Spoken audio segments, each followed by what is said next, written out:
Hello and welcome to your daily oracle reading for Wednesday, May 20th, 2020. I'm Linda the Lightworker. I'm a shamanic practitioner. My specialty is working with you, especially if you are interested in expanding your consciousness, stepping into your life purpose, feeling good about your everyday life, really doing your best to improve yourself along the way. So if you're doing your work, this is for you. And in this time of COVID, my readings are general. They're general readings for all of us because we're all going through a real similar experience. So thanks for stopping by. If you want to find out more about me, in that diddly-do box down below, you'll find my website, LindaTheLightworker.com, or my email, LindaTheLightworker@gmail.com, and just email me and I'll get back to you as soon as I can. All right, let's jump into our cards. Today I'm using my favorite, the World Tarot. The World Tarot. Why am I laughing? Because you can see this deck. Do you see how much Gorilla Glue I have around this? I mean, this is that Gorilla tape to keep this box set in. I'm going to need a new set one day soon, but I love this deck. It's a staple for me. Check it out. Lauren O'Leary she created it. She has a website, and I'll find it and put that link down there in my box. I know I said I was going to do it, but here we are. Another day, right? Okay, this is for Wednesday for all of us. Okay, our first card today is this Four of Swords. Wow, look at her in that green jumpsuit. I love it. She's laid her crutch, whatever's been her crutch, she's put to the side. So that says, listen, some of you have been leaning on your crutch. This can be a metaphor. What is your crutch? Maybe it's chocolate, right? Or, a substance that might not be in your best interest.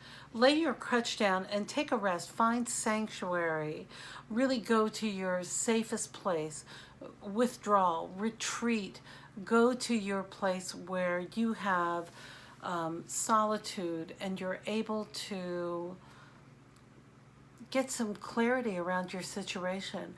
Okay, so we've had a lot of action leading up to today, and we've had a lot of forward momentum going in the past weeks as really getting focused on where we're headed and making a lot of decisions and stepping into new powers and visualizing what we're desiring more and more. So today is all about that sleep therapy. Take a nap. One of my favorite things to do is to sleep through my favorite programs. I know it's crazy, right? But sometimes I like to fall asleep with one of my, with a happy program on so that I can wake up and hear a punchline or something that just makes me giggle. But that's one of my little sanctuaries. Where's your sanctuary? Of course, meditation. Of course, in my cathedral in my mind. Listen, we're not able to, many of us do like to pray in places, churches or mosques or temples. Some of us do love to be in that sanctuary environment. And in this time of COVID, that's really not a possibility. So you must visualize it in your mind's eye and see yourself with all that beautiful healing energy. It's all around you. And just rest and restore. And if you are offered anything, if you're going through a contract negotiation or if you're looking at relocating, I'm just hearing attorney stuff. I'm hearing whatever's being offered to you today, your response might want to try out. I'll sleep on it. Let me get back to you. Really, before you make any big decisions, the mother, oh, the Holy Mother, the mother of all mothers, that's what I call my mother. And she could be a real mother sometime, let me tell you. But one of the wisest things she taught me was not to make a decision when I was tired. And if you're feeling fatigued or if a lot's been going on or you were feeling great, then you don't feel well again. Like if you're in a healing process, oftentimes it comes in waves. Take refuge, relax, restore, find your safety zone. Where's your safe place? Okay, because our second card today is the Two of Cups. And now these two are celebrating. It's possible that you might want to be considering a union as well, or a collaboration. Still sleep on it. If you're trying to make a, yeah, that's why I'm hearing this okay, sorry, please hold. Why I'm hearing a lot of this contract, or if you're trying to make plans, for making plans is tough, or a union, or someone's really caught your eye, if you're thinking about getting married. Gosh, we got some big stuff coming up. This is you like saying, yeah, I want to celebrate in that relationship, but this is, okay, RuPaul is coming forward. You got to love yourself first, people. Love yourself first, then add others. So if you are really considering going into a permanent, or you know, signing a contract, spirits like say the word marriage, like I don't even want to say it, but some people might be considering that because there may be some benefits to being married in this time of COVID, and it's nice and easy. You don't have to spend $100,000 here in the US for a ridiculous, not a ridiculous, you know, I love all my friends who have had big weddings, but you know, you could be buying a house with that money. Whatever you want to do with your money is up to you, and celebrate how you want to. But it might be easier to get married, or sleep on it, Spirit's saying. I can't even pick up the sanctuary card. I just dropped it. Spirit saying sleep on it, but you might want to just hold on to that secret before you say yes or make any announcements. There may be a reunion here coming up for you. I'm just looking at, really fall in love with yourself first, though. Before you make any big decisions, make sure you are your best self, that you're able to receive the love that you desire, and that you've done your work where you know what's your stuff and what's their stuff and what's our stuff, right? There are a lot of things happen when you step into those relationships. So just be aware of that. And our third card today here is this Sage of Swords. Now, he can be quite critical, and this could be you not wanting to go into a reunion or a union because you're hypercritical, or this person may potentially be critical. But when I see those critics come up, I usually like to check in and see whose critic is it, if I'm thinking it or if I'm hearing it. And oftentimes it can be a message we learn from our fathers, or from that divine masculine of wanting safety for us. They may be critical. So this is about, and they can be heartless too. Beware those air signs. Now, air signs, I don't want to pick on you, but don't be so heartless. This is about a heart, right? Make sure your heart is in your project. Make sure your heart is in, and it's not, you're just not making critical decisions based on your past experience. Okay, this could be about relationships, or this could also be about your project as you're moving forward. I know many of you are making a lot of big life changes, or as we're stepping into this.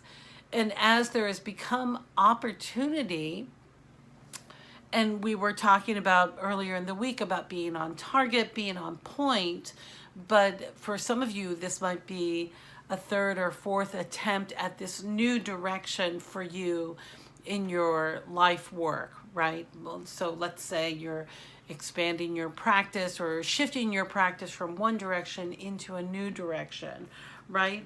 So the nature is to be hypercritical, or to be, all I keep hearing is criticism, critical about the path you're taking, overly critical. Don't be overly critical. That's what Spirit's saying. Get it out already. God, boy, that took a long time, but sometimes we just have to sound it out. But to be sure to rule with your heart, and don't be heartless in your decisions, either business or matters of the heart. Be gentle with yourself. Be gentle with others. You know, some of you are afraid to be vulnerable. That's what I'm hearing too. Yeah, that's a big step, especially when you're accustomed to being on your own, or having things your own way, or really having done some mending in this heart, right? Your heart chakra's still bruised. Okay. All right. So Spirit's saying that for those of you who may have a bruised heart out there, might be feeling a bit tender-hearted from a past relationship or betrayal that might have come up, and you're ready to heal that up. This is a real simple, easy, beautiful exercise, and all we have to do is to just call on Spirit, God, the universe. How do you call on your angels? Do you go into prayer? Do you go into meditation? What's your practice? How do you get to that happy, peaceful place where the dialogue is turned down and you're just in that peaceful place and you're feeling that healing energy just pouring through? And just ask God. Maybe you can just have a conversation with God and ask God or Spirit, the universe, whatever your words are, to shower you with this healing light energy, and just allow it to just kind of pour into your heart and into your hands. Feel the weight of it in your hands and just feel it tingling back and forth, and have a little dialogue with Spirit and say, oh, thank you, that feels very tingly and I love it and I appreciate it and it's warm, and you can feel that energy. And then gently, just so gently, just bring it right over to your heart and ask for that healing love energy from God, the universe, Spirit, wherever this divine field is. Just allow it to come in and penetrate your heart and stitch up all those little holes that might still be there, and wrap it in an extra beautiful round of soft tissue, and make sure it's just very protected and safe. And just feel the beauty of that love energy that you're receiving and how it just emanates forward, and just feel it come forward. And as you feel it in front of you, just twinkle it all down your body and all through your cells so that you can feel that healing energy. A good way to get used to that energy is feel it back and forth between your hands and start playing with that ball of energy that's so well alive. And then when you're ready, you're holding that energy, just bring it into your belly here and just breathe it in and allow it to flow all around you. And now you've got all this extra layer of love surrounding you today. So you're tender with your heart, that you're able to take refuge in that your own healing energy and allow that voyage of the heart. Oh, I forgot to show you, it is a voyage of the heart today. It really is allowing your heart to receive that energy. What's the message here? It says, love flows through you and to you. Love flows through you and to you. So remember to feel that beautiful love energy. Let that be your sanctuary today. As you move forward, doing your best every day. So be sure to take care of yourself. Drink a lot of water. Eat the best food as you can. Say nice things to yourself. Oh my gosh, take a nap. Today is a 5-star napping day. So be sure and have the best nap and let your rest be restorative. All right, my dear. If this is your first time here, thank you for stopping by my little channel. If you want to find out more about me, go ahead and visit my website, LindaTheLightworker.com. And I'm just really grateful you're here. We're going to get through this. You're doing a great job. All right, my dear, I love you, and I look forward to seeing you next time.